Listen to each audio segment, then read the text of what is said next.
Kanë kaluar 46 ditë nga zjarri në hapësirat ndihmëse të televizionit Koha, edhe pse janë kryer hetime nga ana e ekipeve të sektorit për punë të brendshme në Tetov, megjithatë ende nuk ka informacione zyrtare lidhur me shkaqjet e zjarrit, kryerësitë e kësaj vepre dhe motivet.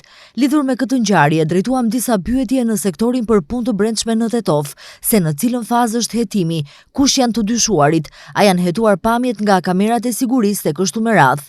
Informacionet e deri tanishme zyrtare janë se në bisedë informative janë thirrur disa të mitur, nxënës të shkollave të mesme dhe pas grumbullimit të informacioneve të plota do të ketë edhe padi adekuate.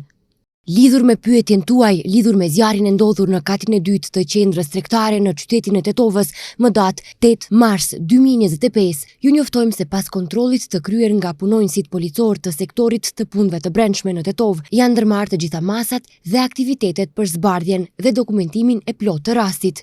Lidhur me atë ngjarje, janë thirrur disa të mitur dhe është bërë intervistë zyrtare dhe në bashkëpunim me prokurorinë publike do të përgatitet parashtresë përkatëse dhe do të njoftoheni në kohë, thuhet në përgjigjen me shkrim të zëdhënësit të sektorit për punë të brendshme Tetov, Fatmire Xhepi.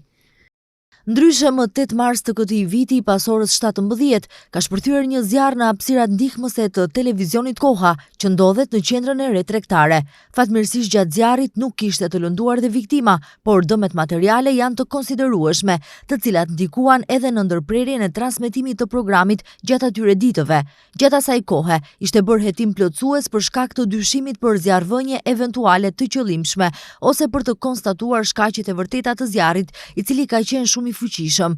Kjo edhe mund të shihet nga pamjet. Stafi i televizionit Koha kërkon nga institucionet kompetente që të zbardhet ky rast, sepse ka dyshime të cilat aludojnë në atë se bëhet fjalë për zjarrvënie të qëllimshme. Për këtë rast janë njoftuar edhe shoqatat e gazetarëve, agjencioni për media, ambasadat e huaja dhe institucione të tjera relevante.